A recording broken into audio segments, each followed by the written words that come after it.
Sean todos bienvenidos a este espacio de formación jurídica continua.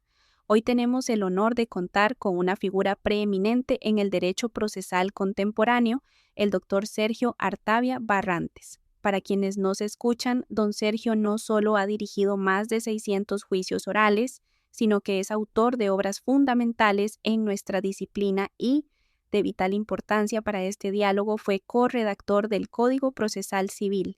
Hoy profundizaremos en el capítulo 2 de su obra centrado en la audiencia preliminar en los procesos ordinarios. Muchas gracias por la invitación. Es un placer dirigirme a mis colegas abogados. La audiencia preliminar no es un simple trámite, es el corazón de la depuración procesal en los litigios civiles actuales. Doctor Artavia, para iniciar con rigor técnico, me gustaría preguntarle, ¿sabe usted que muchos litigantes aún extrañan el sistema escrito? Sin embargo, su obra es clara en que la oralidad y la concentración han cambiado las reglas del juego. Abogado, ¿cuántas veces usted ha visto procesos naufragar por no entender la fase de réplica en la audiencia preliminar? Empecemos por ahí, don Sergio.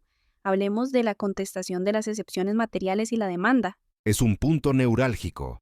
En el sistema anterior, teníamos la dúplica y la súplica por escrito, pero hoy esos actos desaparecen y se trasladan a la audiencia preliminar. Una vez aclaradas las alegaciones iniciales, el juez me dará la palabra, como actor o reconventor, para referirme de forma oral a las excepciones de fondo y ofrecer contraprueba. ¿Qué opino yo sobre esto? Que el redactor del código buscó la concentración, aunque existan críticas sobre la falta de límites claros a esa contraprueba en la norma. Es fundamental que el abogado entienda que esta réplica no es para repetir la demanda, sino para realizar un contraargumento dialéctico contra la oposición del demandado. Es fascinante esa naturaleza de la réplica, como una excepción de la excepción. Pero, doctor Artavia, ¿qué considera usted que debe ser el enfoque táctico del abogado al replicar? El abogado debe prepararse para un análisis individualizado. Debe tomar cada excepción material y atacarla con 3 pilares: argumentos fácticos, fundamentación jurídica y elementos probatorios. Por ejemplo, en un caso de responsabilidad contractual por servicios de turismo, si la contraparte alega una excepción de falta de legitimación o prescripción, el actor debe vincular los hechos de la contestación con su propia teoría del caso y ofrecer la contraprueba necesaria en ese mismo acto. No se debe dar una audiencia posterior al demandado sobre esta réplica. La estructura busca que el debate de alegaciones se cierre ahí. Pasemos a un tema que genera mucha fricción, el ofrecimiento y presentación de contraprueba. Don Sergio, ¿sabe usted que la preclusión es el mayor temor del litigante en esta etapa? Y con razón. La frase ofrecimiento y presentación implica que, si la prueba es documental, debe llevarse físicamente a la audiencia. Si es testimonial, debe ofrecerse en el acto. Si el colega olvida ofrecerla o no la lleva consigo, el juez la rechazará por extemporánea.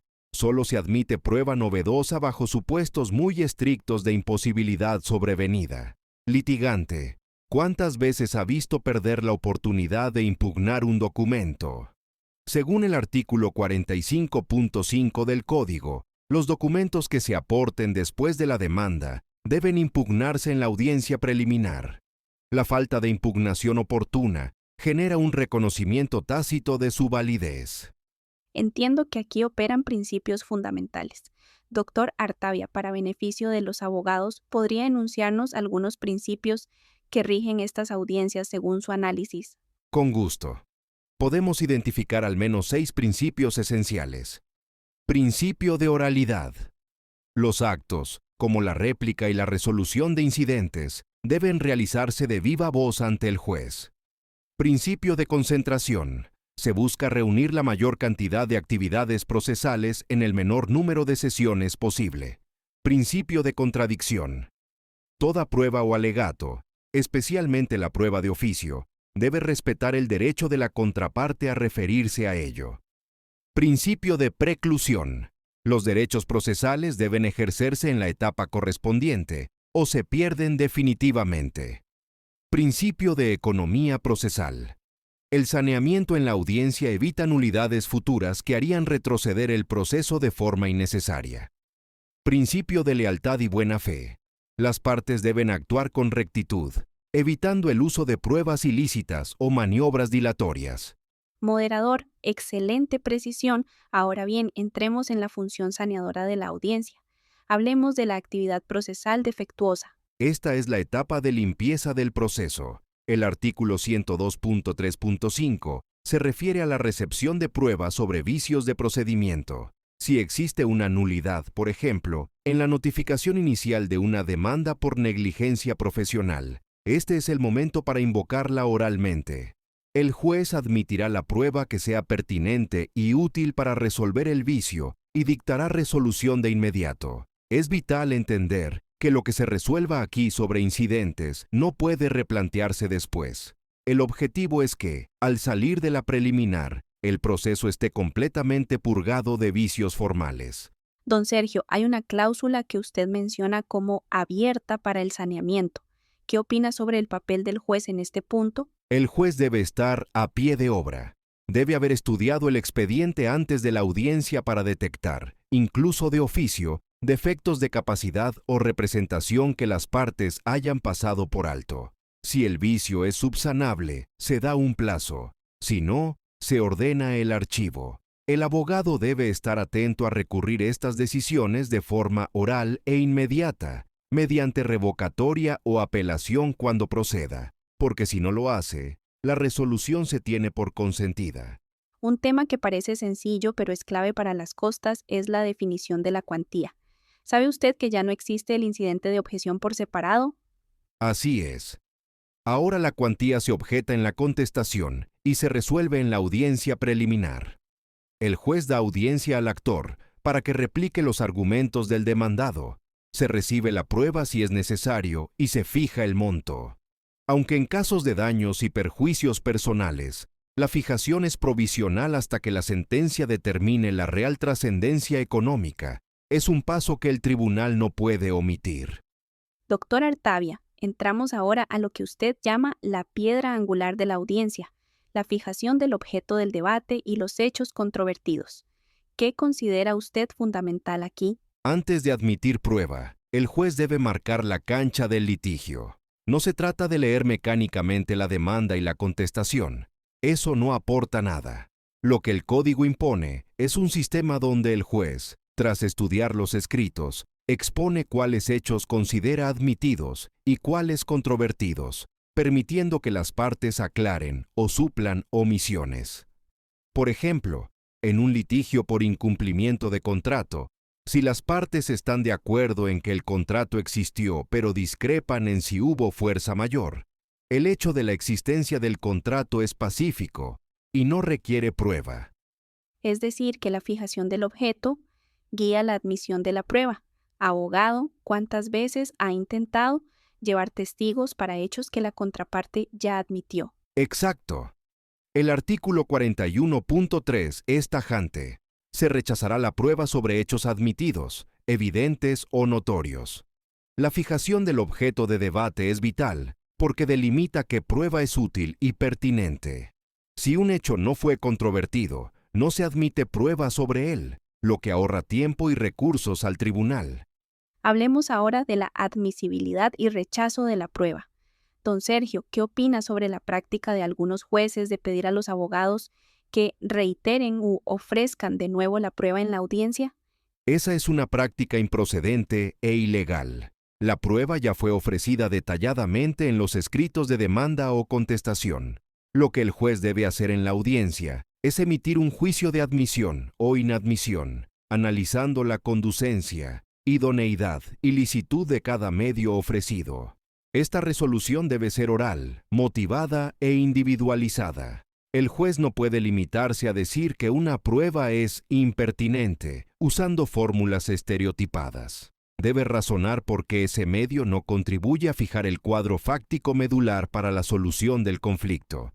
¿Qué sucede si un abogado no está de acuerdo con el rechazo de una prueba? Debe interponer el recurso de revocatoria en el acto. Esto es vital. Si no se impugna el rechazo en la audiencia preliminar, no podrá alegarse después como causal de casación por indefensión o preterición de prueba. El derecho a la prueba incluye el derecho a que sea admitida y practicada si es relevante para la teoría del caso. Doctor Artavia, entremos en detalles sobre la prueba inadmisible e inútil. Usted menciona categorías muy claras como los hechos evidentes y notorios. Correcto. Los hechos evidentes son aquellos que surgen de la percepción sensorial o la lógica común. Por ejemplo, que un vehículo a 100 km por hora no se detiene en 5 metros. Los hechos notorios son los conocidos por la cultura normal de un sector social en un tiempo y lugar dado, como un terremoto o una huelga general. Ambos están exentos de prueba. También es inadmisible la prueba ilegal o ilícita, que es aquella obtenida violando derechos fundamentales o normas constitucionales. Siguiendo la teoría del árbol enfermo, si una prueba es ilícita, debe ser excluida y no puede ser valorada por el tribunal. El proceso civil no puede premiar el juego sucio.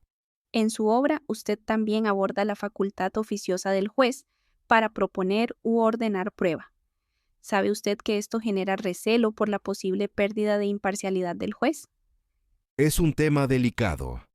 El artículo 41.3 permite al juez proponer a las partes la incorporación de pruebas no ofrecidas o incluso ordenarlas de oficio. Sin embargo, yo sostengo que esto debe aplicarse con suma prudencia. El proceso civil es adversarial y dispositivo. Si el juez ayuda a una parte a suplir su negligencia probatoria, está perjudicando la estrategia de la contraparte y comprometiendo su neutralidad. La prueba de oficio debe ser complementaria y excepcionalísima, solo para disipar dudas en situaciones donde no se está claro sobre hechos relevantes, nunca para hacerle la tarea al abogado descuidado. Pasemos a las medidas cautelares. ¿Cómo se integran en la audiencia preliminar? Si hay una solicitud pendiente o una oposición a una medida decretada provisionalmente sin audiencia, la preliminar es el momento para debatirla. Se oye a las partes, se recibe la prueba y el tribunal decide si la medida se mantiene, se modifica o se levanta. Lo resuelto tiene recurso de apelación, pero no suspende el curso del proceso principal. Finalmente, llegamos al cierre de la audiencia, el señalamiento para el juicio oral o audiencia complementaria. Doctor Artavia, ¿cuándo se puede prescindir de este segundo paso? El artículo 102.4 permite prescindir de la audiencia complementaria si no hay prueba que practicar o si la naturaleza del proceso no lo justifica. Por ejemplo, en un litigio de responsabilidad contractual, donde toda la prueba es documental y ya consta en el expediente, no tiene sentido señalar una nueva audiencia solo para leer documentos. En estos casos, se dan las conclusiones de forma oral en la misma preliminar, y el tribunal queda listo para dictar sentencia. Es fundamental que, si se hace esto, el tribunal esté integrado por los 3 jueces si se trata de un proceso de mayor cuantía, para respetar la inmediación y la colegiatura. Don Sergio, ha sido una exposición magistral. Para cerrar, ¿qué mensaje final le daría a los abogados que se enfrentan día a día a estas audiencias orales? Que la preparación es la clave. El abogado debe llegar a la audiencia preliminar con su teoría del caso pulida, con sus pruebas listas para ser presentadas y con una estrategia clara para la réplica y la fijación del objeto de debate. La audiencia preliminar es donde se gana o se pierde la mitad del juicio. No es un acto de presencia, es un acto de litigación técnica de alto nivel. Doctor Artavia, le agradecemos profundamente su tiempo y la claridad de sus conceptos basados en su obra. A nuestros oyentes esperamos que este diálogo les brinde las herramientas necesarias para enfrentar con éxito sus procesos civiles. Muchas gracias a ustedes. Un saludo cordial a todos los colegas, estudiantes y profesionales del derecho. Gracias por compartir nuevamente con nosotros en Ecos de Juicio, su espacio de formación jurídica continua sobre derecho procesal y sustantivo costarricense.